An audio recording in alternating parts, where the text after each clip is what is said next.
Good afternoon, everyone, and welcome to Plenary Session 4 of the Walk21 Ireland Conference. Welcome to everybody who's joining us around the world, online, and thank you all for coming to us in our beautiful new concert hall in the East Quad, which is Ireland's largest new arts centre. I'm Jennifer Boyer. I'm the Vice President for Sustainability at TU Dublin, and I hope those of you who have been with us since Monday are enjoying a great conference so far. Since we kicked off on Monday, we've covered a lot of ground. We started with the Youth Forum over in Epic, and the voices of our future Ireland are absolutely amazing and spot on in what they've recommended to us in terms of their call to action. And today, we're in Grangegorman again after kicking off yesterday morning with the first set of plenaries. We're delighted to have our expert panel members here today. We're delighted to have Ciarán Cuffe, MEP, with us, and fellow TU Dublin colleague.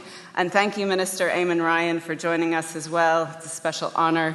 You set the tone yesterday for the conference with your video and really set us out with the right steps. A few short housekeeping notice. The fire exits are out this way and that way. The fire assembly point is there. But for your safety and also for everybody's comfort and enjoyment, please do keep your mobile phones on silent. So this afternoon's session is focused on built infrastructure to support walking, and the title of it is Building for Walking, Hard Yards or Easy Streets? And as an architect, the concept of negotiated space was taught at a conceptual level to me in both the positive sense in terms of the space that's provided by architecture and also in terms of the negative space by the use of the materials to construct that envelope, to contain that space. And within the envelope of space, which is finite, like our cities and our world and our resources that we have to work within, we've got to negotiate in that space. And I suppose working within those limits and boundaries, and speaking as a former lecturer in architecture myself, it is often the design brief that is clearest on limitations and priorities by way of needs that makes for the most innovative and considered proposals. And this session this afternoon will help us expand on that concept of how the active building of our cities can reflect society's priorities in terms of walking. With that, I'd like to introduce today's panel chair, MEP Ciarán Cuffe. Ciarán is a member of the European Parliament for Dublin with the Green Party. He sits on the Energy and Transport Committees of the Parliament and serves as president of the EU Forest, a European NGO that promotes the deployment of renewable energy sources and energy efficiency. And as you all know, we're in a triple whammy crisis in terms of our climate and our energy, as well as our societal resilience. Ciarán is an architect as well as a planner, having graduated in 2019 with a Master's in Cities from the London School of Economics. And prior to his election to the European Parliament, he served as Dublin City Councillor and TD for Dunleary and Minister of State with responsibility for sustainable transport and climate change. Ciarán, you're very welcome back to TU Dublin.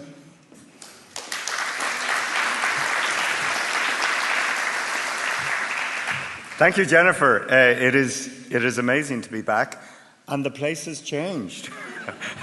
It's extraordinary to be in such a wonderful space as part of the revitalisation of Dublin, of Dublin's inner city, Dublin's north inner city, and it's really brilliant to see a new university slowly taking place and being built on what was once a psychiatric and penal institution, two very dark institutions, and just the way we've come, the distance we've travelled, even in the space of a decade, is extraordinary in this part of the city.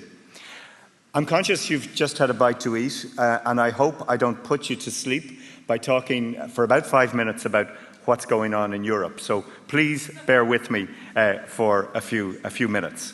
And I want to go back. I want to go back to the year 1990, when the European Commission published the Green Paper on the urban environment. And really what I want to say is it's taking a while to put walking centre stage. And that document from 1990 said that walkers must be put back into the planning equation, not as an endangered species to be set aside in special pedestrian areas, but as major users of the city streets. And that paper also said, in areas of heavy traffic, the pedestrian is assailed by noise and fumes, leading to immediate discomfort and long-term respiratory and eye irritations. Moreover, such areas tend to resemble obstacle courses. Sounds familiar?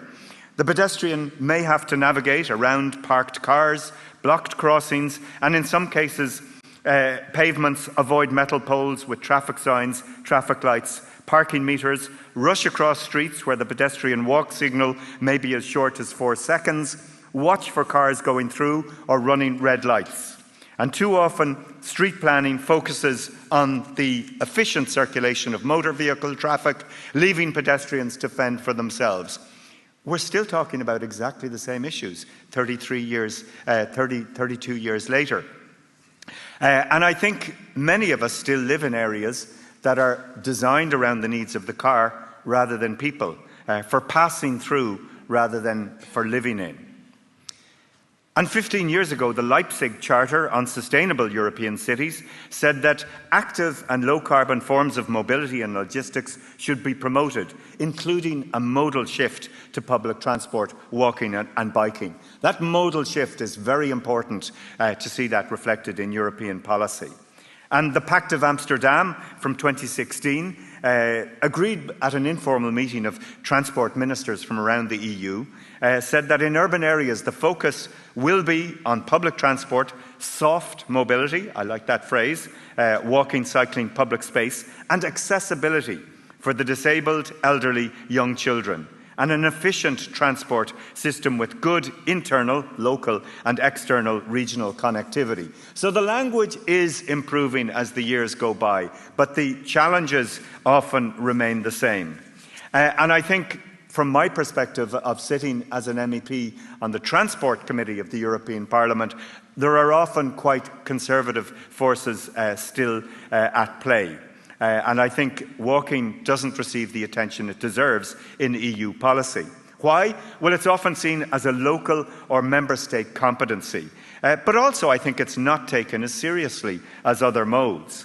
And the EU's latest transport policy from 2020 for a sustainable and smart mobility strategy, it does aim to increase the modal share of walking and cycling, especially in cities. It talks about improving the health and well-being of people and to provide safe infrastructure for walking and cycling.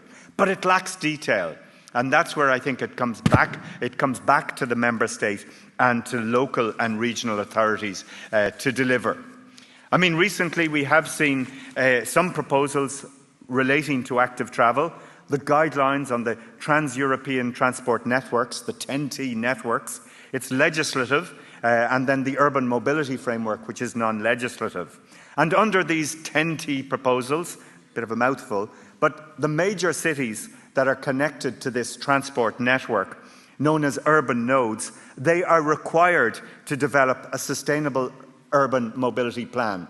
SUMPS is the acronym that we tend to use in the Brussels bubble. And up until now that's been voluntary, but that will be put on a statutory basis. So a sustainable urban mobility plan will be needed by any city that is connected to the TEN-T network. That's an important step forward. And my colleagues who are working on TEN-T are trying to move towards greater ambition. As you know, we get these proposals dropped down from the European Commission, and then the Parliament and ministers, like my colleague Éamon Ryan, try and improve that proposal before it is finally adopted. So there's room to play for higher ambition on this. And I think we have to make a link between this TEN-T funding and the SUMPs in our cities. There's a few other tools that can help indirectly, which myself and my colleagues are working on. I'm pushing for the European Commission to issue recommendations on safe speeds, which it recently backtracked on, but we know that 30-kilometre speed limits save lives. We need to really push this at a European Union level. It also increases the livability and reduces noise pollution. So the reality is that European Union policies and plans tend to prioritise the big stuff, the large-scale infrastructure. And I think we often have to fight to make sure that walking is on the agenda. And that's why it's so important to have gatherings like this that bring us together to learn from each other. And I think we do have to continue pushing for greater ambition on the active travel front. And I think the wider benefits, and it can be road safety, it can be human health from exercise, it can be simply cleaner air. And I think we have to foster a culture where people choose to walk, raise the attractiveness, safety and security of walking, look at it through a gender lens, and I think all of this has to happen at all levels. I said earlier that an awful lot has to be led by the member state, and it's a real pleasure to have with us today my friend, colleague and Minister for Transport, Éamon Ryan, who will spell out in a little detail what we're up to here in Ireland on promoting walking and active travel. But in conclusion from myself, before I chair the session, I just want to say having a gathering like this is so important. It puts pressure on us at a European level, at a national level and locally to move further and be more ambitious with what we do. So can I welcome Minister Éamon Ryan to the stage. Thank you.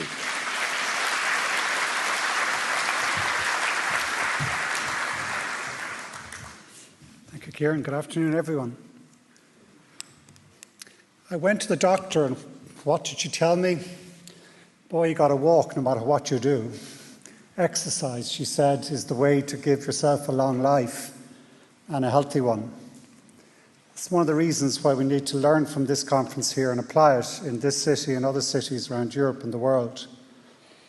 I was a former city councillor in this city, which is a great honour, a great place to really understand the fabric, the plumbing, the ways of the city. And I always remember, it was back in the mid-90s, it struck me, we were fighting at the time, God help us, we were big into getting as many cars into the city and out. And one simple statistic jumped out at me. Half of the people in this, half of the households in the city then, it's not that different now, didn't own a car. They were forgotten about. So first, social justice. We need to promote walking and cycling and public transport for those who don't have a car. To protect local environment as well. Ciarán, I've always inspired by the metaphor you use, that line, that simple line. Is this a place where you can let go, if any parent will know this feeling, the hands of a 5-year-old and not be worried that they'll be mowed down for running? You need that. I grew up in a city, I grew up in a street in this city where you went, I know it's a cliche, but it was true. You walked the streets, you played the streets, you went door to door like you owned every house on the street. And you don't get that when you have a car-dominated local environment. It's not just that. As a politician, it's fascinating. One of the things we do is go door to door, listening to people. It's a really important part of politics. Amazing experience. You knock on someone's door, they don't know you're there. You don't know what they're going to be like. It's brilliant in part of democracy. One of the things you learn in time on that is the noise of the street changes the nature of the place. If you find yourself in a street with this really large traffic noise, people tend to keep the windows closed, the door closed. It's not as open as shared space. And also that air quality that comes from that type of street versus the other is really clear. Fourth reason we need to promote walking and really get it right is we have an incredible challenge to stop our world burning. We know, following the Paris Climate Agreement, a country like Ireland needs to halve its emissions in the next decade. Transport is probably the biggest challenge. We've worked out, we've done sectoral emissions within our law, that we need to halve those transport emissions. And it's the most difficult because we've embedded a transport pattern over 5 decades of supporting a dispersed car-based population that makes it very difficult to reverse. And it won't be done by pointing the finger at people, by blaming people, by guilt-tripping people. It has to be done by actually creating a better alternative that people see, yeah, that's the better way that we're going to go. We do it by switching fuels, by shifting modes, by reducing the amount of transport we do, and by moving to shared mobility as well. We don't need all those car parking spaces. Cars are parked for 95% of the time. We could save so much money, use much less rare earth materials. We don't make cars in this country. We could have a huge benefit if we shared our cars in a more clever way, and that would free up space to create the sort of urban environment that is cleaner, healthier, more socially just and safe and secure. So we know what we have to do and the scale of the challenge. I want to maybe share some experiences, I suppose, of what we're actually doing here as a country, maybe referring particularly to my own Dublin city as well. One of the things, we have lots of plans. We've had good sustainable mobility plans for, you wrote a very good one back in 2009-10, Ciarán. We didn't deliver on it. It sat there as an icon of purity that we've done our job now. Look, it's lovely targets, nice photos and graphs and maps and everything, but nothing actually changed on the ground. This government is hoping to change that. We have to change that. We did it. We took an OECD recommendation, very simple one. Sometimes in politics, the simple ideas you steal are the best. It was a recommendation that we spend 20% of our transport capital budget on walking and cycling. And that helped in negotiations for a programme the government. It's the OECD said we should do it. And we got it. And we know we'll have it for the next 2 years. We've had it the first 2. And also that we shifted the public transport budget being twice the size of the remaining capital budget compared to roads. Now, it's easy to say it. To spend it well takes time. It's taken us 2 years in government to build up the key staff you need at local government level and other transport agencies to be able to spell it well. We weren't even able to spend the money in the first 2 years, but we will this year. And increasingly, we're going to spend it, in my mind, well in a transformative way. So I'd recommend any country. It's just a useful metric to try and give us the budgets we need to start to make the change. Then how we spend it. And what we learned in government is what you need to get out of the silos that departments work in. So we've set up a leadership group for sustainable mobility, where we bring in the housing department and all the other relevant agencies and academics, and others with a real interest in the area. That group, the focus is on the delivery. It has to be real. It has to be not more policy, not more plans, but changing the physical local environment to make it happen. One of the ways we're doing that, we've asked each of the local authorities around the country to come forward with a Pathfinder project. And the Pathfinder projects are designed to be quick, to be significant, iconic, send a clear signal, this is the way to go, which we can then replicate. I haven't been so busy last week, I haven't seen the submissions that only came in last week. But I know Dublin City Council said that the long-held promise here that we would start taking the traffic next year, the traffic out of College Green.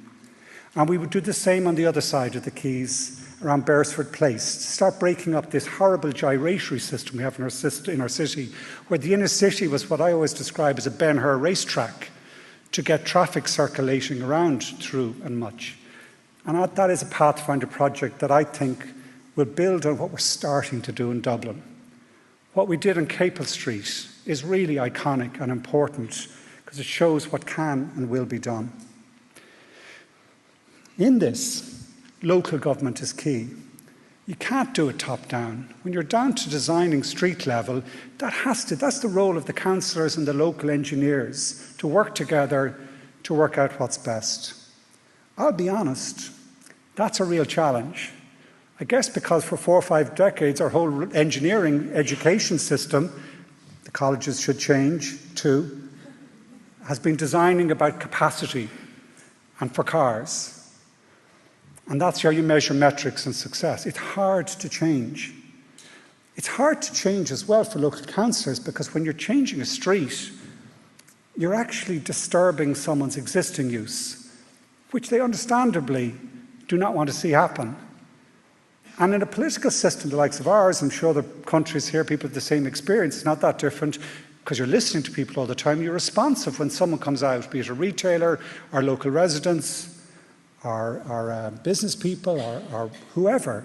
You can't do that. And you tend to represent that voice because it's the loudest voice, because those who benefit, the 5-year-old child who's free to leave your hand, is not there in the public consultation when these issues are being discussed and determined. We have a huge challenge ahead of us. I want to maybe quote, and with 2 or 3 people, God, they're all men, but, we've brilliant women. Ali Gretton, our city architect, and others have shown the way. Our councillors, Janet and others, Caroline, the Lord Mayor you met earlier, we've some real leadership from women. And that whole issue about how you create safe space for transport for all people, but particularly safe space at the bus stop or on transport systems for women is one of the things we need to do. But as it happens, I just wanted to quote 3 men who have inspired me over the years. One was a Dutch engineer, André Pettiga, consultant from Utrecht. And I was involved in the cycling campaign back in the early 90s, and he came over here to try and share some of the experience of what they'd been doing there. It's a very simple concept. I remember I was with them once, and he walked out onto the street to see, out into the roadway, carriageway, to show what was the space needed. And the cars were kind of flying by him. And he said, oh, this is safe now. We can use this space in a different way. But he had a simple concept of how you look at a street, a road. Function, use, shape. Your first question as councillors or as local authority engineers or as campaigners is what's the function of the street? Take Capel Street, one we've just changed. So it's Capel Street to get people through traffic? Clearly no. With Panty Bar and all the other, and that's an important part of that is the shops too. It's a street which is it's a character.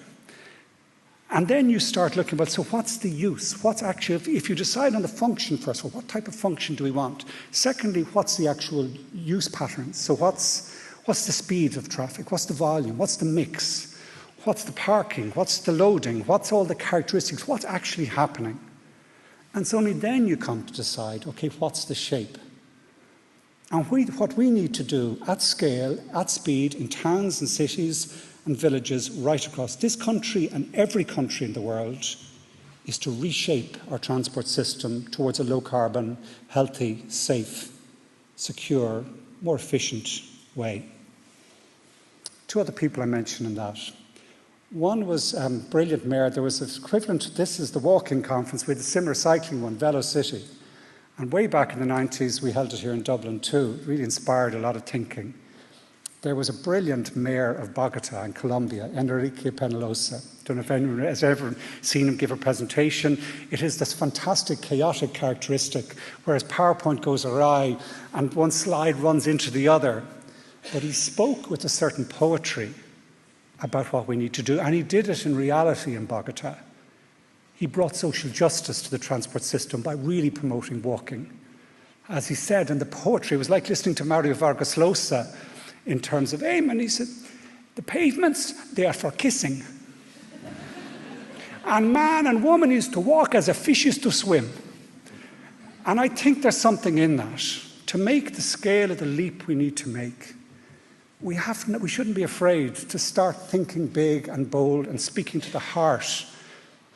Recognizing as we do so, this is the politics of this, that this will only work, the scale of the change we need to make, if it's not a divisive political story, that we treat others with respect, even those with a different view, that we recognize every person matters, every place matters, even the small underpass that's been forgotten about in some road engineering design. If we start thinking of place and space and the importance of every place and every person, that should shape our politics. We speak to inspire, but we do not speak to deride. This, I think, is really important. Lastly, speaking of speaking, there's a poet, David Wyatt, who has a poem. He takes it stolen, like all good things. Well, it's not stolen. He's adapted a Spanish poem about Camino, the Camino in Santiago. And it says something, I think, that does inspire us in what we need to do. It says, Pathmaker, your footsteps are the path, and nothing more. Pathmaker, there is no path. You make the path by walking. That's what we need to do.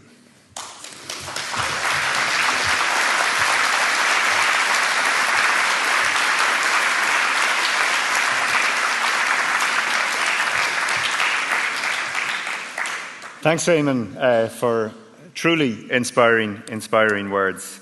And I think we all appreciate the extraordinary work that's going on to fund and deliver on walking projects and active travel projects around this island.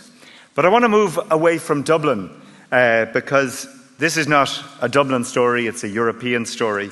But I want to move out I want to head south to Waterford, because Michael Walsh, our next speaker, has done extraordinary work with the Waterford to Dungarvan Greenway, and he continues to do amazing and transformative work there. Michael is a graduate of University College Cork.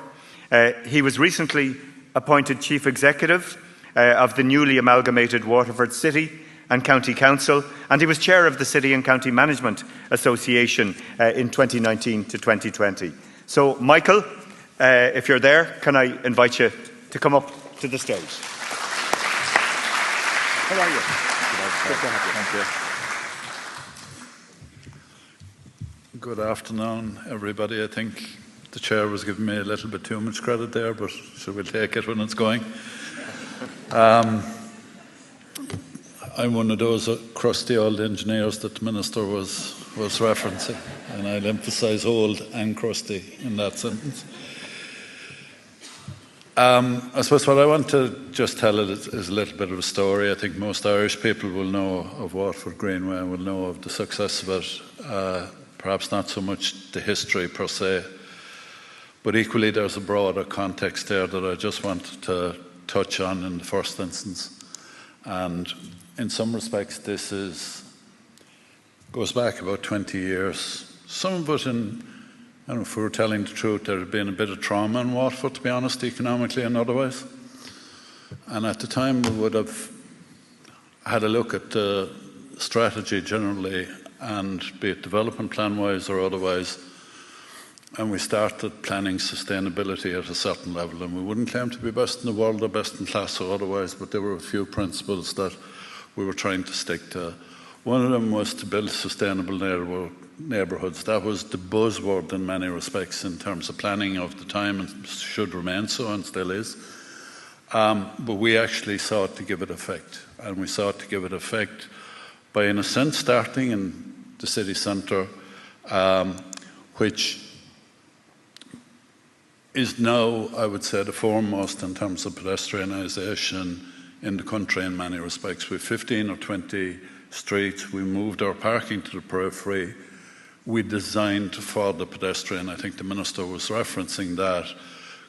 Good architecture team, kept the engineers out of it, to be honest about it, and decided to try and do a quality of public realm generally, where now what we have is a city centre of old streets, unique streets. It's a city of small streets in many respects, but that core of probably 15 or 20 streets. I'm a hands in the pockets type walking fella when I'm in the city, and you walk up the middle of the street, and in some instances you share it with the car, but the car understands clearly that they're at best equal, and in fact in many instances subsidiary in their psychology. So in a sense that was the space we were coming from. At the same time we amalgamated city and county in 2014. Prior to that, Dungarvan, the county town, had a very significant investment in terms of active travel, which was actually still ongoing in truth, of about 8 or 10 million euro under the programme at the time. And that was based on cycling and walking again, and was equally transformative in many respects to Waterford as the things we were doing in the city. So when we inherited, whatever the language is, an amalgamated city and county authority, the Waterford Greenway was at a certain level a no-brainer, to be honest about it, because it had been proposed in the county 7 or 8 years before. You then had this is a link of 48 kilometres between county town, Dungarvan, city. Any logic would say that's the ultimate project to deliver for an amalgamated city and county. And we put priority on it at the time. But to be honest about it, there were some difficulties, because there had been a period of time, perhaps about 5 or 6 years from its initial conception and proposal, as a disused railway line. There had been a hell of a lot of High Court cases. There was a landowner and property owner group that had spent literally hundreds of thousands and had collected to go against it in many respects because of genuine fears, concerns, and otherwise, to be honest about it. But it was hostile in many respects to the environment, and if there is one small ounce of credit that I deserve in terms of it, it is that we took the hostility out of it, or at least we sought to take it out of it. And we would have, at that time, engaged with the people directly, including myself as chief executive, because a lot of the time people want to talk to the boss, and if you pretend correctly, they tend to come forward a little bit more. And the reality is we did engage very actively at the time, and I think that's the key message. The Minister referenced it there about the different stakeholders, the different constituencies. The key issue in terms of projects such as this is you cannot come from the perspective of telling people you should. You must come from the perspective of what do we think, and have that genuine dialogue that says, what are your concerns, fears, and otherwise, and what do you think of this, and what do you think of the potential benefits here? And in a sense, we had that dialogue over a period of probably the bones of a year in reality. There were certain elements in it that were easy. There were other elements that weren't one bit easy, to be honest. And it certainly necessitated a bit more expenditure, perhaps even a substantial bit more expenditure in reality. So we engaged actively with the people at the time. The other forum we had to engage with very actively were our newly elected council in 2014. The reality is they were very divided in the context of this, and they were simply, if there's a better arbiter of public opinion anywhere, find it for me above an elected council, because they're knocking on those doors that the Minister was referencing. They know where it sits. Nonetheless, we committed to the project, we got agreement from the landowners, and we made it happen over a period of time. And to me, the learnings that were there in terms of that, you can see, I think anybody at a national level will certainly recognise it has been a phenomenal success for us. It has, along with the active travel programme in Dungarvan, it has copper-fastened Dungarvan town as an economic entity in many respects. It has added really serious value to the city, even though not quite in the same scale because of the differences of scale in terms of the urban area. It has given that umbilical cord to Waterford City and County. It is, I use that word very advisedly, it is that strength of connection that it provides between the county town and city. But above that as well, it is just a phenomenal amenity. It has changed people's behaviours, changed people's lives. There was an explosion of cycling in terms of cycle purchases. I don't have any doubt, I couldn't prove it, but in Waterford, any of the providers would tell you it was an absolute explosion. And on walking and otherwise, in terms of behavioural change, it was absolutely fundamental. And it was also a phenomenal tourist attraction. There was 250,000 visitors a year.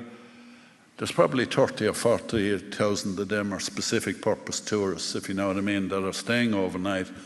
But the biggest portion of it is the local amenity and the health benefits and the behavioural changes.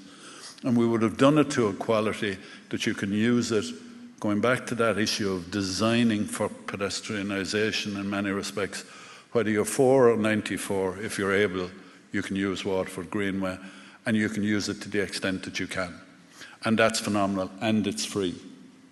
So it's not unusual. You'll see there Irish Independent only last year. We had nothing to do with it. The readers awarded it best visitor attraction in the country. But I can absolutely assure you it's even more important as a local amenity, as that connector of communities and a source of regeneration for communities. Kilmacthomas, which is in the centre of the Greenway, it has suddenly given it function, it has given it phenomenal local amenity, and now Kilmacthomas is a different place. The learnings in some respects, look, I've spotted up some of these. I'd have touched already in terms of that issue of engagement and how you engage is absolutely central. We're looking to change people's thinking, looking to change how we do things, that behavioural change issue. The only way that can be generated is by dialogue, and that engagement in some respects is absolutely critical. Having political support is also critical. There was a turning point once we got our elected council to recognise that this was something that had to be done, because they didn't become the salespeople for the proposition as much as they were. So we actually put a part-8 planning process through, and it was a statement of intent, and that collected political support. In fact, it was a unanimous decision, was fundamental to changing the psychology around the thing. The community support speaks to itself in terms of getting people. The novel things that we did beyond the dialogue were we effectively developed a customer charter. We said, here's what we are going to do for those people that are concerned about privacy, concerned about their land holdings, concerned about their farm hygiene and farm health, concerned about any of the myriad of things that were real and legitimate fears. We set those down on paper and we said, here's the charter. Here's what we're going to do for you. We put in place an arbitration system for those landowners and property owners. Simple, straightforward. I sat in it with 2 nominees of the property owners. We had a few battles, but they were decent and honourable people. And when you actually got into the very difficult challenges for individual landowners or otherwise, it actually worked out exceptionally well for 4 or 5 cases that was required then. And the second piece was we actually did a couple of formal legal binding arbitrations as well to conclude that. So that moved the dial really significantly. How successful it was that we also had agreed to keep the landowners committee in place and to engage further after the opening. I can genuinely say to you, it has never met, because there's never been a problem. It's still available to meet. It has never been asked to meet. Such has been the success generally of the Greenway and the overall quality and otherwise that we've done. Up in the top corner there, I would have spoken about a demonstration project, and I think there's a learning here as well. As part of the an extension of the active travel programme in Dungarvan, we would have actually done the first probably 4 or 5 miles as far as Douro with Fáilte Island support at the time, and that again was a phenomenal catalyst in terms of the public conditioning and the psychology, because they could suddenly see and feel what this looked like and the quality of the proposition.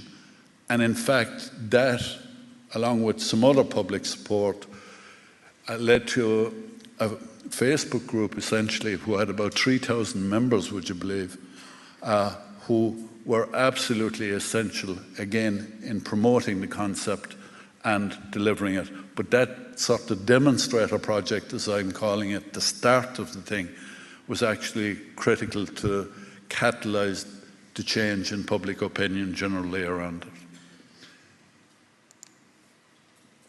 The Minister won't like me showing this.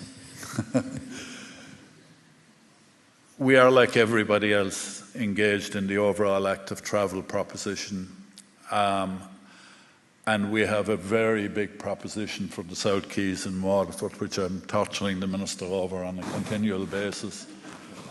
But actually it's a bit more than that, because Waterford Greenway lands here on the southern quays, which is at the upper side of that photograph there, and the broad strategy is only in line with our strategy going back 20 years. It is to create this phenomenal sustainable transport corridor. At the other end of this here is the North Quays development that we're bringing forward at the moment. At the other end of that is the new Ross Greenway, which is currently being developed. So now we will have connectivity right through the heart of Waterford, Dungarvan, New Ross, Dungarvan, whichever way you wish to look at it, Our ultimate objective is to connect that to Dublin via the Barrow Way. There's only a very short piece between St Mullins and New Ross, probably 4 or 5 miles, that has to be addressed. And ultimately, we'd like to connect it to Cork, as much as we disliked them baiting us over the years and hurling and other things. But within that, it is about integration. It is about having a sustainable transport hub here on our quays, where cycling, walking, rail, bus, even the dreaded car in many respects, can combine actively, but with at its core the sustainable transport elements dominating the design, is the way I describe it. And that's just one of many projects, if you know what I mean, that we are currently doing. Just named a few there. James Murray was here earlier. Our active travel people are significantly engaged in all these projects at the moment. The one thing I would say here again is, going back to the demonstration project proposition, is my view is we have to get at the low-hanging fruit that can demonstrate the behavioural change in many respects. Sometimes we actually get into the too difficult, too early, and there is a sense of needing to take, I know the Minister won't want to hear the word baby steps in many respects, but you can damage change by going at it into the too difficult things. The key is to get early wins, demonstrate the proposition, demonstrate the benefit, and from there, the public will comes with you, is the way I describe it. And it is about that broad dialogue. So look, we're like every other city, whole host. I think there's about 28 projects in the pipeline at the moment. Not without their resistances. If you're the shop that someone can't park outside, if you're the person that is on the house between two estates, where any fool would say the benefit of breaking a hole in that wall and letting people come through makes sense, then they're legitimate concerns, and we need to be able to address those concerns, and in many instances go that bit further, go that few yards further to make it more viable for it to happen. There is the other thing that we do need, and look, the least comfortable place that I, as that crusty old engineer, or our architects or other people are comfortable in, is actually that behavioural change piece, that dialogue with people. We're all good with the DYDX, the pen in the hand and doing all the other things. The reality, and I would say that generally, is in context of local government, it's actually about building the skill sets in that broader domain. And that's one of the challenges the Minister and Department of Transport have given us some of the resources to do that now. But we must even do more than that, because we must learn as well, because it's somewhat, it's not where we were reared, certainly not where I was reared. I think younger people are there, but we're also in a time of phenomenal opportunity. I describe that as, I'm an agrarian background, wanted a bit of grass back in front of me, if you know what I mean, and all the other things. My children don't care if they never saw a lawnmower. So that sustainability in terms of living and otherwise, we have a captive audience at a certain level of younger people, in my view, that if we can engage with, become our ambassadors in the broader sense, who want to live differently, who want to live more cost effectively in the first instance, and God only knows with Ukraine and otherwise, you can see how important that is now, but equally have that broader context in climate change and, you know, the security of the planet and all the other things. Yeah, I'm done. I'm going to skip that. That is just to emphasise the economic importance. The reality is Dungarvan, and anybody that would know it's a thriving community in the context of these initiatives, the Active Travel Programme. Waterford's the fastest growing city in the country by a distance. And we got the Irish Times Best Place to Live award, so we're doing something right.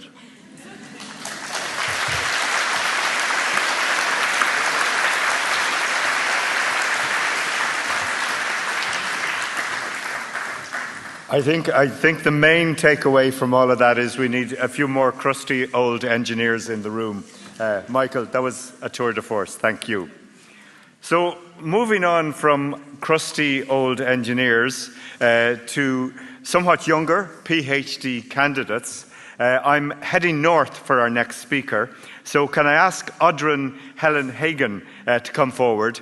Oddrun has a Master of Science in Physical Planning from Norway and is a research planner and PhD candidate with Sustainable Urban Development and Mobility at the Institute of Transport Economics in Oslo, I assume.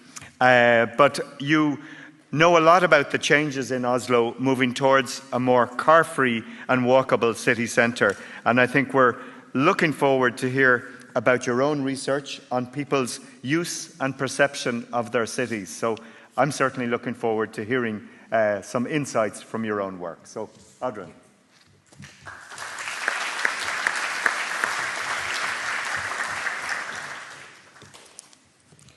Thank you very much, and thank you for the invitation to participate here.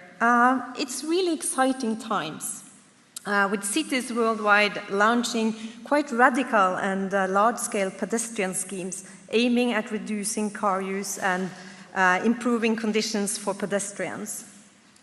And it's interesting because the implementation of these schemes takes place within a much more rapid time frame than before. And as you mentioned, I had the opportunity to follow and investigate some of these initiatives. Amongst others, from Oslo, we did some by Oslo's ambitions of a more walkable and more car-free city centre. I guess that most of us attending this conference are walking advocates that are eager to promote walking. But prioritizing people over the car is often loudly debated and met by resistance and worries. And this was the case in Oslo as well. And this challenge has been mentioned quite a lot during these days so far.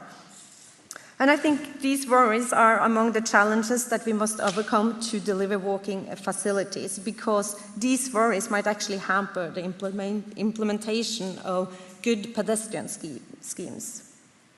So, what are these worries about? In Oslo, the fears concerned the following: that if we restrict car driving and parking and reallocate the street space to other uses, fewer people will be able to travel to the area in question, that fewer people will populate the streets, and that there will be negative turnover for businesses. In Oslo, these worries were quite dominating the debate early on, but they were not the worries or the opinions of the general public. It was the loud voices. And these loud worries are common when cities try to build for walking. But are they true?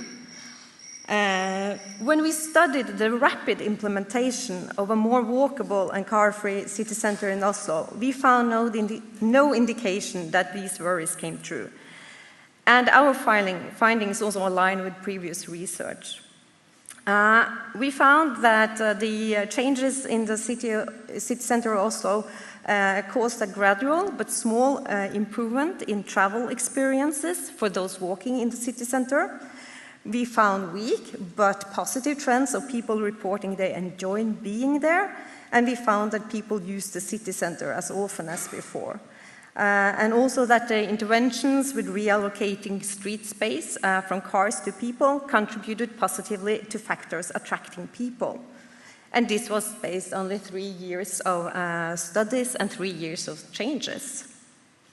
So I think these kind of insights are very important. They are important so that we can meet the worries that we experience in cities with these kind of ambitions. They are important so that we can equip the decision makers and the practitioners with insights that they need to accommodate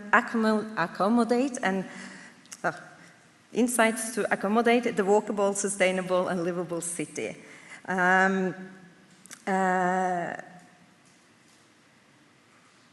Yeah, and I think we need much more of these insights from cities worldwide. There's a scarce literature on this, and I think if we get more information, more evidence from various contexts, and especially updated insights based on these rapid and large-scale schemes that now take place. Yeah. Thank you. Lovely. Thank you.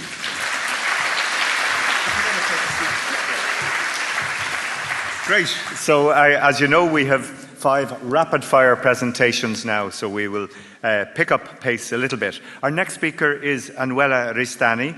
Anuela is the Deputy Mayor of Tirana, and she has worked within that city in Albania on the Green City Action Plan, the Tirana Child-Friendly Agenda, and the Resilience and Sustainability Strategies. You are very welcome to the stage, Anuela.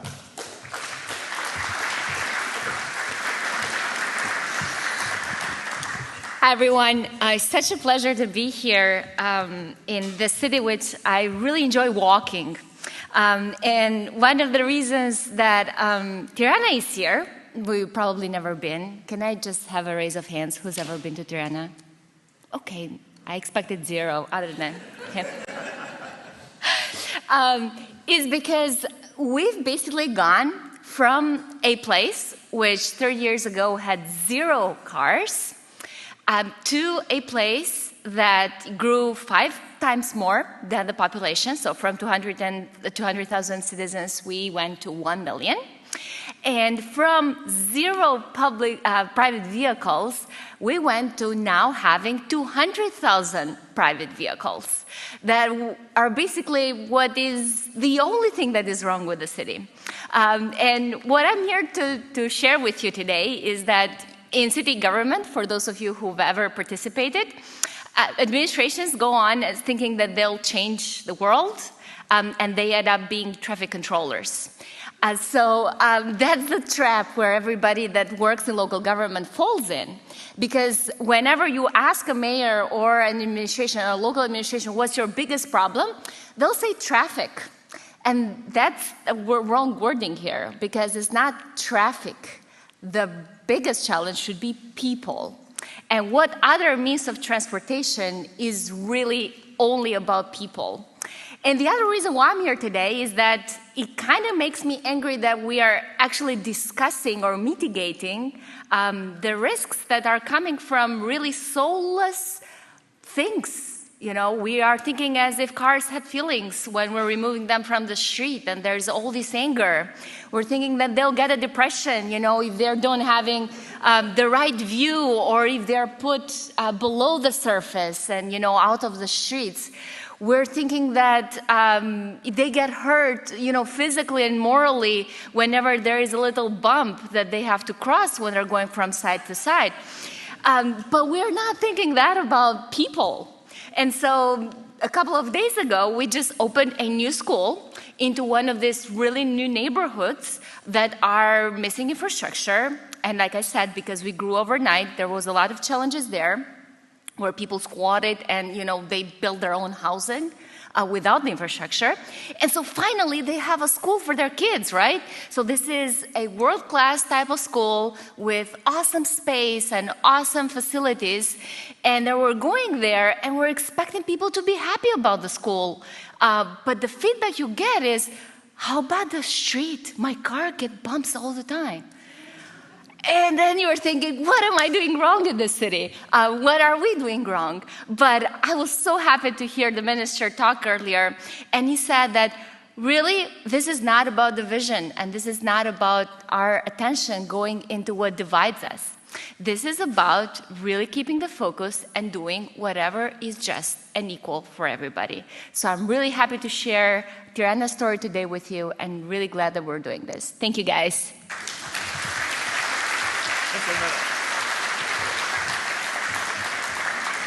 Thanks, Anuela. I think it's amazing what we can learn from going up north to Norway or going east and south to the Western Balkans. I think there is so much that can be learned.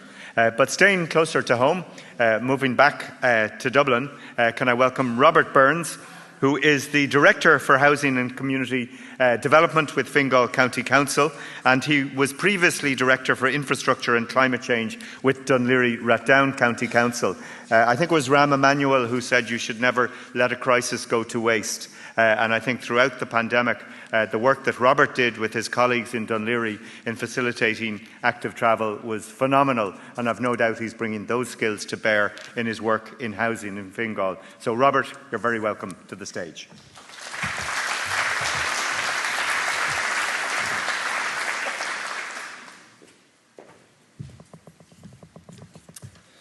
Thank you, Ciarán, fellow panel members as well. Yes, so I guess I have a bit of a varied career. I'm also one of those people who needs to admit that they're an engineer. But I've come good. I've moved into administration. So I suppose generally I'm at an interesting point, I suppose, in my career where I've worked on active travel, walking and cycling, and I've moved into housing. And I've deliberately made that move in a lot of ways. And I'll come to that in a minute. But I think, Ciarán's outlined some of the projects that we've worked on. And the experience I get, or glean from it, is that the most difficult projects are often where people or a section of society or communities feeling they're losing out to another. They feel someone's been taking on them and someone else is winning. Or that the status quo is being threatened in some way. That's often where the resistance comes. And I think we need to be honest as well that there's often a disconnect between general support for climate change, for healthier streets, on that kind of abstract level, but when it gets down to the local and specific, that support weakens. That would be my experience, and there's a job of work to be done on that. And I suppose it's been mentioned a few times here around car dominance. It's everywhere. It's the elephant in the room. All cities, all towns are dealing with it, but it's one thing to sort of talk about or gripe about. There's another thing to do something about it, but we need to acknowledge it. I think one of the first things that we can do is look at the language that we use. Often you hear people talk about traffic flow, and in your mind or in their mind they're thinking, well, this is how we move cars and vehicles as efficiently as possible. When we really need to redefine what traffic flow is, it should be about the safe and efficient movement of people who walk, cycle, use public transport and private vehicles, and also in that order, in that priority, the sustainable transport hierarchy. I think, it's been mentioned before by Michael and others around communication. There's a huge job of work. And it's communication and engagement, and it's dynamic. And it was really interesting to see Michael saying, well, look, it didn't just happen at the start or during the project, but it's there afterwards. Excuse me. It's a continuing process because it needs to be proactive, it needs to be dynamic, it needs to be continuous. And you do need to listen to the concerns, you do need to use evidence-based responses, and you do need to look at practical solutions. And one of the other things that we're finding with a lot of public projects is there's a huge amount of misinformation and disinformation out there.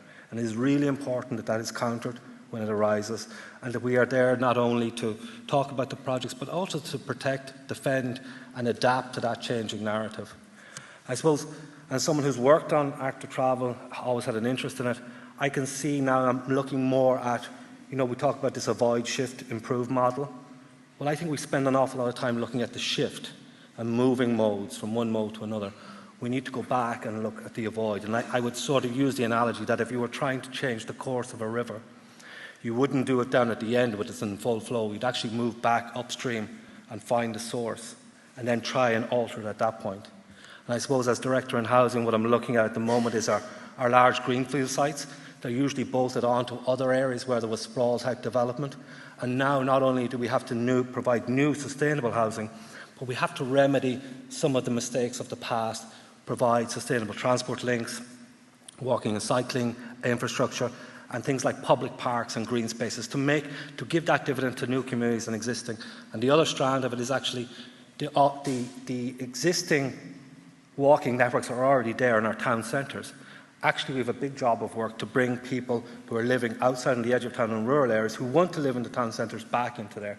I'm thinking particularly older people or people with mobility challenges, and that could have another dividend in terms of making our town centres more vibrant. So that's the perspective I'm coming from today. Sorry, Ciarán, I hope I haven't run over too much. Was I glaring at you? I just felt it. That's perfect, thank you. Thanks, and sorry to cut you short, but we want to get into the discussion as soon as we can. Our penultimate speaker is Emilie Herssens. Emilie is the coordinator of pedestrian dynamics in the Brussels capital region. She is an avid walker, and within the association Walk.Brussels, she gives walking advice on regional urban planning and mobility developments. I'm really looking forward to this because Brussels, like Dublin, often has this polarisation between the drivers and the residents, and I think your insights will be very valuable to us. Over to you. Thank you. So I was surprised to be invited in a panel which was linked to infrastructure and engineers, because actually I'm not an engineer, I'm a walker in Brussels. But it was really interesting to add this value in this panel, because I wanted to share one thought and one story. So the first thought is what is important for us is who do you involve when you think of building infrastructure. So I assume, or I hope you heard a bit about what is going on in Brussels. There are a lot of building projects going on, like the 30-kilometer speed in the whole region, which arrived, like walking boulevards, which are coming soon in the city, big project about maintaining sidewalks, which is really good for pedestrians. The arrival of peaceful neighborhoods also. There are 3 which is now more or less taking place in the city. Having a regional mobility commission where lots of various voices can be heard while presenting urban planning projects. So those are, and the pedestrianization, about the city center. So those are main big projects which has had an impact on walkability in the city, and for us, which are advocating for a walkability city, we think as a thought which is important is for who you are building it and who you involve in it. So that was the thoughts. And about the story, maybe about our organization in the context of Brussels. So Walk.Brussels started 2 years ago, so it's quite new. And in fact, was a bit interesting to see our dynamic developing within those 2 years, because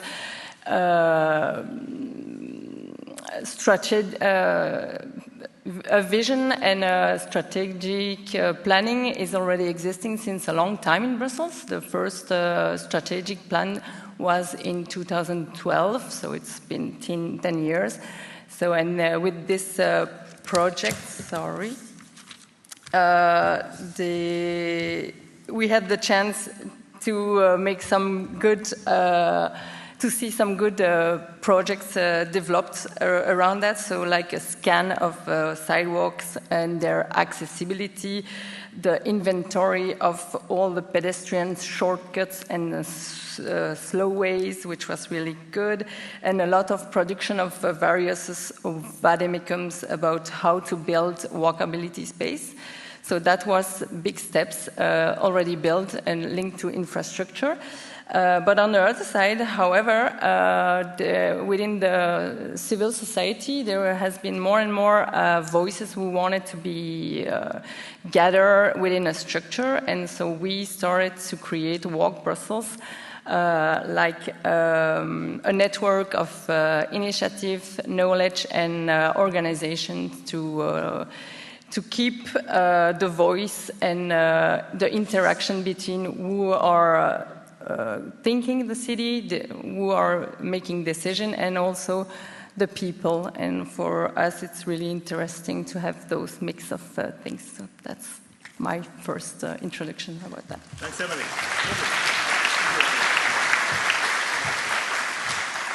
And finally, just before we have our panel discussion, we have Stuart Logan. And Stuart is a Senior Planning Advisor in the Department of Housing, Local Government and Heritage. And I think, Stuart, you're going to talk a little bit about the Town Centre First initiative. You're welcome. Thanks, Ciarán. Coming fifth in a line of five, there's no pressure on me to do this quickly. Just to take, I suppose, the Town Centre First, which some of you will have heard of, but essentially at its essence, it's around getting people back into towns and make sure they stay there.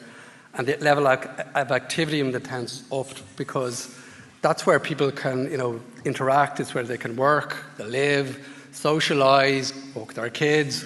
That's where it needs to be. And I suppose the policy is really a recognition that, as we can see, what the town was 50 years ago is different to what it is now. It isn't that kind of hub, that centre of attraction for all those activities, and that there needs to be something done. And I suppose the government recognised that and promoted the policy and published it earlier this year. And I think that's important because I suppose it does have a basis in public. I mean, anybody walking down the street and around towns around Ireland or cities can see that there's problems there. There's vacancies, there's a lack of activity, retail is a changing environment. People can see it, so I hope that has a bedrock for the policy which will achieve results. Just to take one particular, there's 30 actions in the policy, but one in particular around is this idea of a town team, and that's really speaking back to that there needs to be support locally, and if there's any kind of whiff of something being opposed by government, by externally, it's not going to work. You need those people on the ground, whether it's local residents, business community, sporting community, education. You need to have them on board, and you need them to give them the space and time to formulate their own analysis of what the problem is and support them in achieving, I suppose, outcomes to tackle those problems. And the town team is something that's going to be supported through a town regeneration officer in many of the towns and local authorities, and that's really to support them. The local kind of, the knowledge, the intel, the local kind of activity and dynamism to harness that to tackle the problems. The other key piece here, I think, is funding, because as Ciarán alluded to, there's lots of great plans out there, initiatives, but there is significant funding that's been recognised by government before this, and there's in particular the Rural Regeneration Fund and the Urban Regeneration Fund, which is big money. It's €1 billion for the Rural Fund and 2 billion for the Urban Fund over a period of time. But it's really getting from that. We'd like to do this. If you do it in the right way with the right project, it will stand a good chance to get funding. I think that kind of deliverability and tangible change, when people see that, I think Michael spoke about pilot projects. When people see that, it really does get that engine going and leads to kind of spin-offs and tangential kind of projects that maybe weren't kind of identified first, but that kind of piece really is important, with that local kind of dynamism that's harnessed and there's actual tangible change that's funded. Thanks, Ciarán. Thanks very much, Stuart.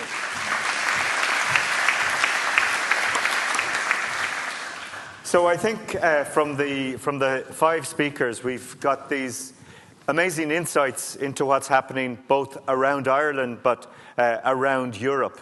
And I think we always struggle with, well, how do you start all of this? What is the first step that gets things done? And one thing that occurs to me is that, you need ambition from the top if anything is to happen.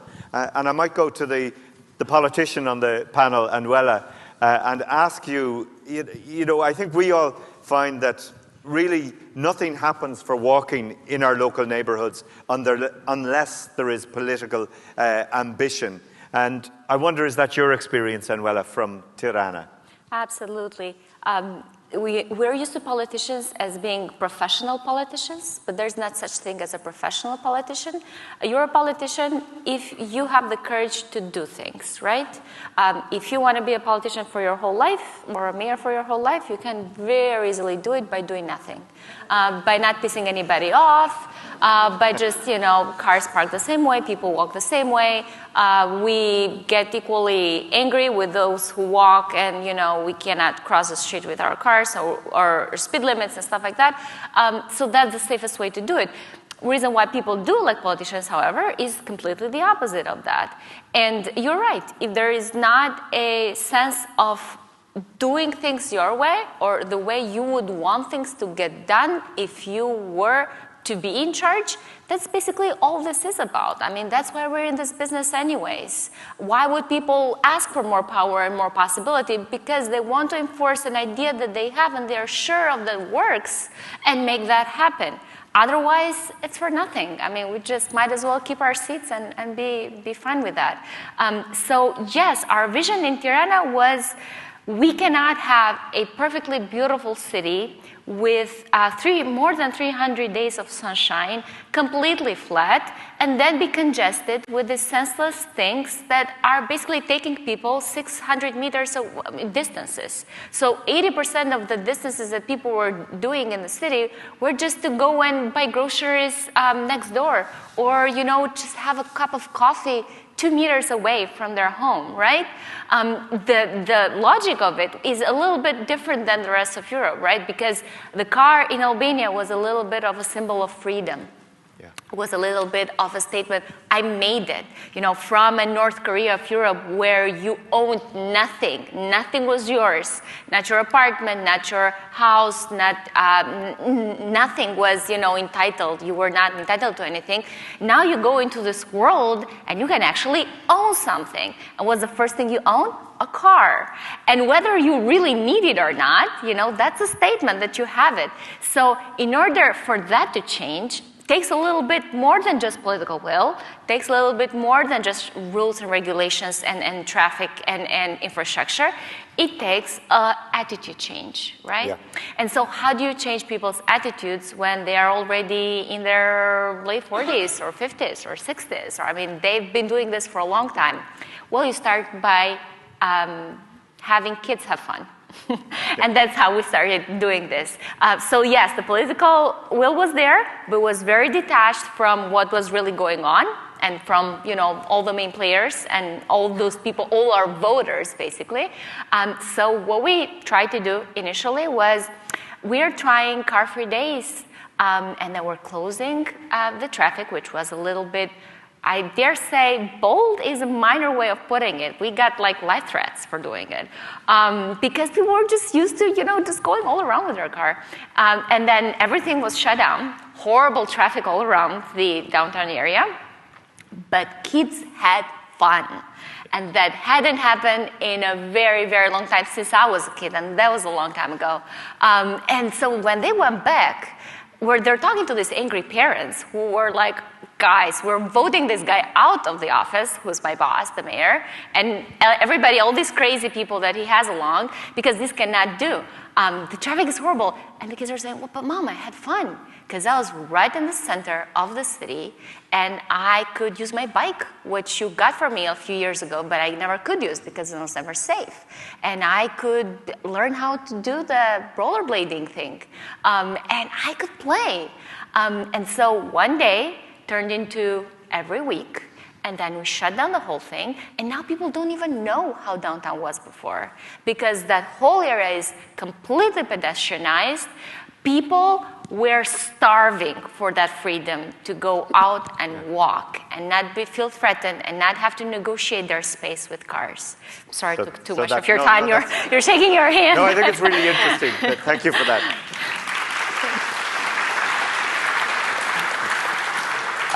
And I think that cultural shift is a really interesting one. Look, going back to Brussels, Emilie, you've just had your car-free day last Sunday in Brussels, but car-free day in Brussels, it's more or less you're taking an area the size of Dublin's inner city and you just say no private car traffic allowed. How does that happen in a city like Brussels, where for many people the car is king? Is there a clash there, or how does it pan out? Well, the example of the car-free day is quite... it's not new, so nowadays it's like a common. It's each year you have like a car-free day. So I think in the mentality, it's been like a festive event. So that's not maybe the most controversial project, but if nowadays you have like peaceful neighborhoods, which it's changed the habits of the neighborhoods, and there, such as some previous speakers told, you hear mostly the loudest voices. And from our perspective, what is interesting, is to show also the positive voices, so the people who are saying it's a good choice. For instance, we have an initiative in our network which for the 30 kilometers speed limit, which on 1st of January started, so it was a big change. Nobody could drive really quickly, and there we had like a citizen movement which was pro 30 kilometers, and we make a lot of noise about that to equilibrate a bit the variety of voices and opinion about a new challenged project. So that makes it more acceptable or more equilibrated within the public debates. So. Very interesting. Thank you. Oddrun, coming back to Oslo, you don't have the 300 days of sunshine a year. You have dark, cold winter days, a bit like Dublin. The cultural shift in Oslo, how do you approach that, or is it an obstacle to pedestrianisation, to getting people out of the car? Well, in the city centre, the car shares are actually quite low. Yeah. So people will go there with public transport or by walking and biking. So of course, removing parking and car lanes does maybe not negatively affect that many people. Right. But it's still controversial. Even though we have the experience we have now, we can see the results from the city centre where they removed 720 parking spaces in the street. And we see that the city still works fine. It's vital. It's great to be there. But when the politicians now try to launch similar approaches in other shopping streets, the same worries come about. So we still have to, even though we have the political will, we have the low car shares, we still really have to work with the attitudes of the loud voices. Yeah. Robert, I think looking at some of the work you've done in Dún Laoghaire on public realm, I guess the pandemic offered an opportunity to move quickly, and there was always the view that, look, we can take it out afterwards. But at the same time, you did have to engage with stakeholders. You did have to talk to businesses, talk to residents. Do you want to talk a little bit about that and what lessons you learned from that? Yeah, I guess it was an interesting time. It does seem quite a long time ago now. I guess we were faced with something that was unprecedented, and we were trying to find what was a genuine response to a crisis with social distancing and less cars on the road, more people out walking and cycling. It became a real safety risk. So we were coming from that perspective. And I think some people make a lot out of, well, there was a crisis and you did this. Well, actually, we started off, I can remember now getting a phone call about people queuing outside a coffee shop in Blackrock and how people were worried that we might be struck by cars because they were all trying to stay off the footpath. And that was and our first response was to actually take away those car parking spaces. Yeah. And the projects grew from that, and it literally did. I was in that role probably early May, and by probably 4 or 5 months later we had revamped 3 villages, maybe built a 5-kilometre long cycle route.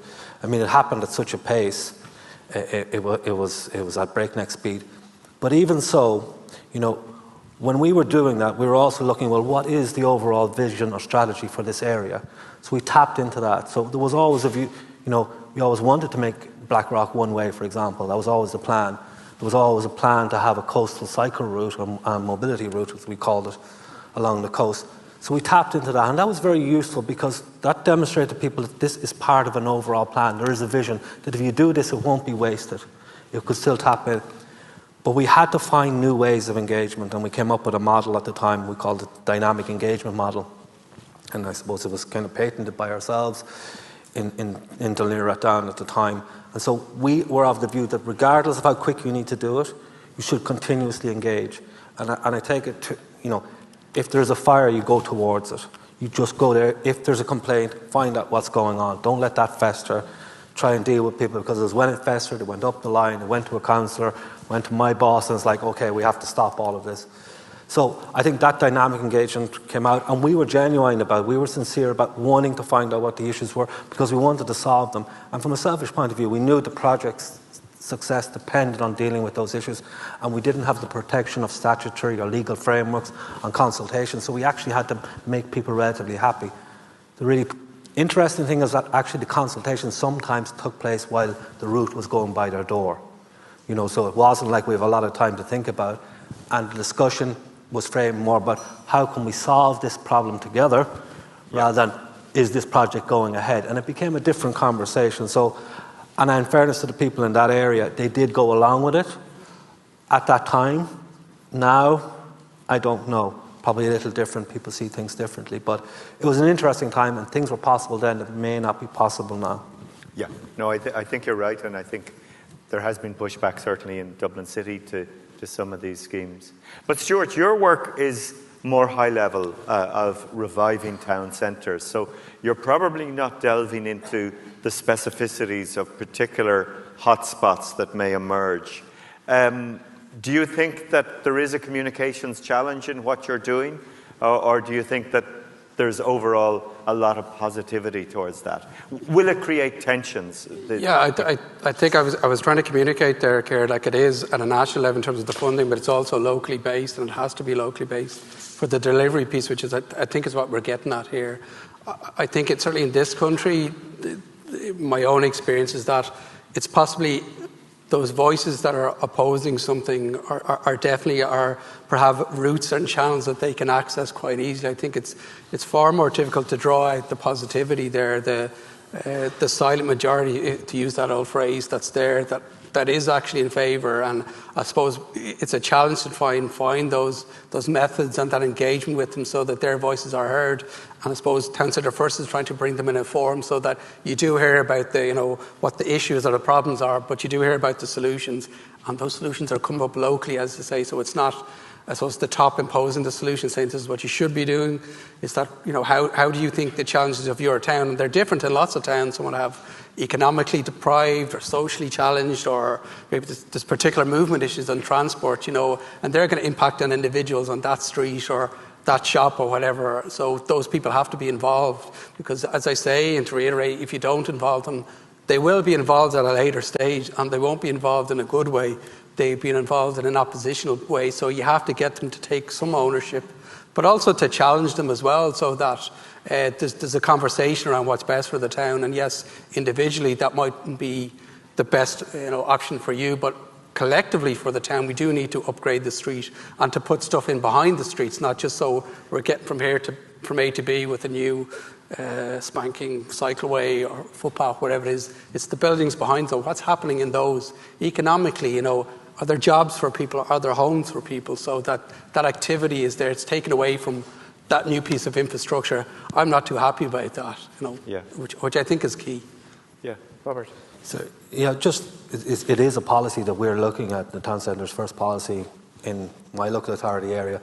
And for me, what's key to it is actually pulling together various policy strand areas. So housing, Town Centre's first, sustainable transport, regeneration of economic areas, and layering them and having the different departments work together, because it's actually bringing all that different element of funding together will actually provide a viable project.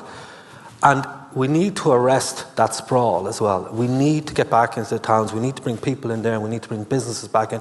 Otherwise, that pressure will still be outwards on our development. So I think it's a key policy. It was very successful in Scotland. They've had it for maybe 10 years at this stage. So I'd have great hope in it. We're about to appoint our town centres regeneration officers in Fingal. They will be around the country, and we'll be looking at all the different departments working together, and I think that's key. Yeah. In a sense, there's kind of three levers to or 3 motivations to increase walkability. It improves the livability of a place, it improves safety, and it's a form of climate action. Do any one of those levers work better? I suspect the livability. From Brussels, do you think that works well with people? Do they say, oh yeah, better walking networks, it's all about livability? Or what was the third one? You have livability, security, and the third one was... yeah. Which one was it? I was thinking livability, but safety. And actually, I was thinking road safety, but also personal safety. Yeah.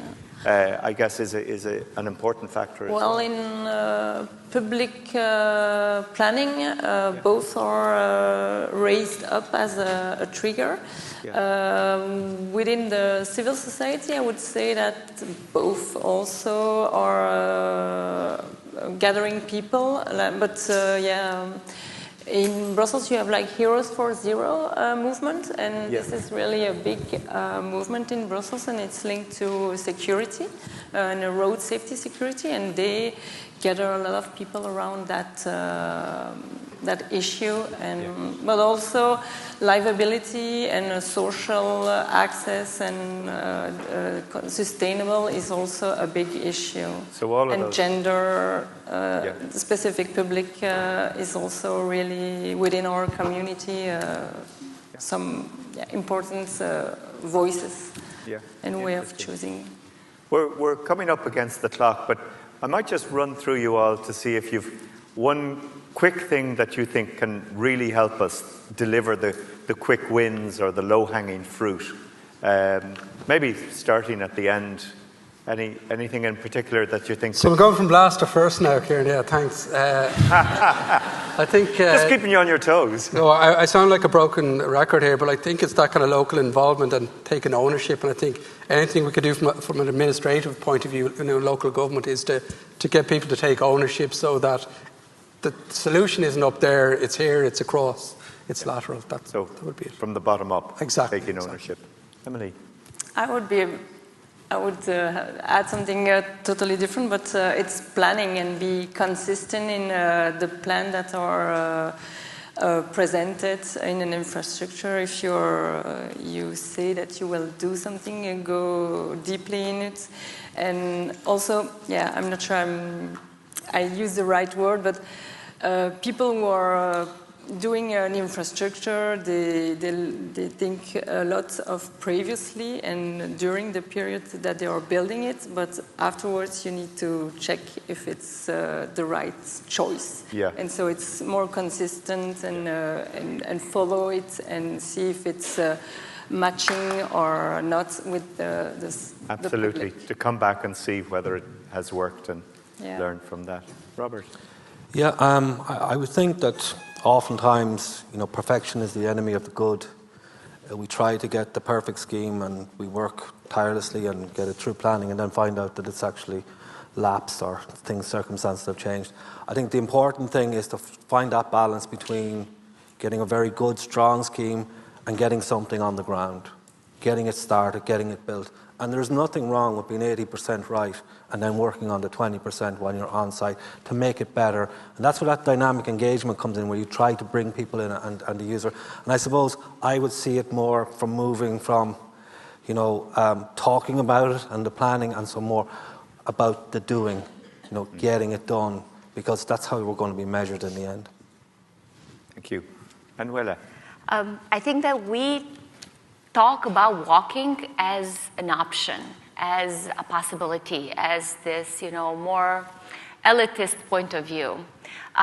What if we thought about walking the same way we think about education, clean water, other basic human rights? And if we think about walking in a safe and efficient and secure way, if we're thinking about ensuring drinking potable water for our citizens and all these facilities that we think they are basic, the same way we should be thinking about walking. And I think that all actions and everything becomes so much more straightforward after we do consider it not as a luxury, not as one other way to tackle climate change or the energy crisis or livability, but as a basic citizen right to be able to walk. Very interesting.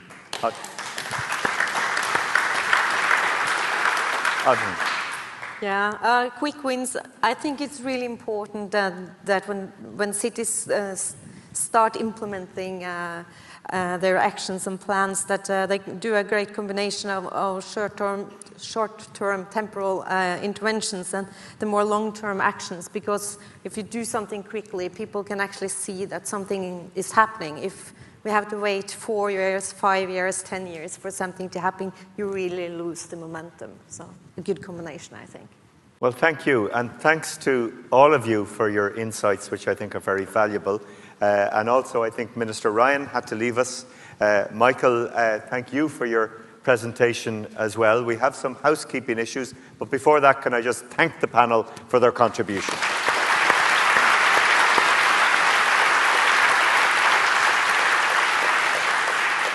And Jennifer, you're there behind me, so over to you. I am. Thank you, Ciarán, for chairing that session, and thank you to all of our guest panel members. I mean, there's so much in what has been discussed today. I mean, I think we could be here for quite some time to really get at so many of these issues more in depth. I mean, for me, there were a number of things that resonated and threads that came through from the conversation, and I suppose picking up on one of the last points around our shared rights as human beings on this planet.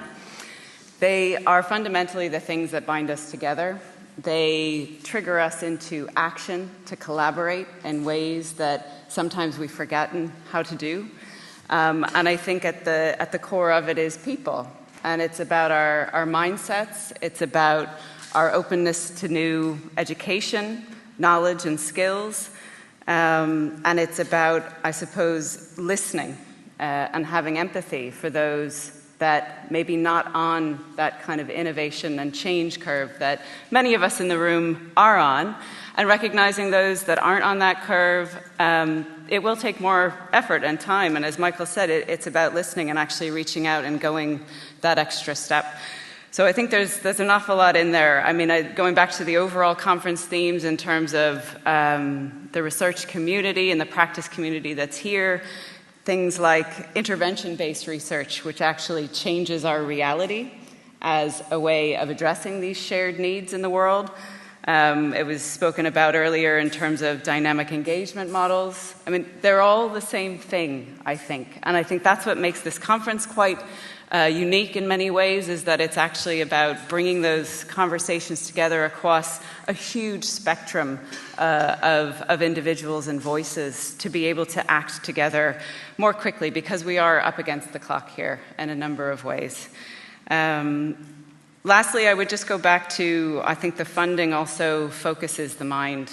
I know we've committed an awful lot through government in terms of funding, and this conference in and of itself is an example of that type of call to action and whole government thinking, because three government departments agree on the nature of walking as needing to be prioritized as a way of dealing with better health in our communities, our climate, and improving our transport for our livable and more walkable cities and communities. And I think that if we can keep in mind those thoughts as we go through our daily lives and as we do our work and our research, and look to pilot opportunities and make action realizable and change that reality, we will get there an awful lot faster together. So thank you for that. And I suppose there are a couple of housekeeping items just in terms of what's next with the conference. We've been very much agile in our own experience in delivering the conference. Tomorrow we were meant to be out in Sport Ireland, but with some of the crisis and the need for the space for others, we're here tomorrow. Bronwyn's going to talk a bit about the entertainment as well for tonight and what you can expect and sign up to for tomorrow. So thank you all.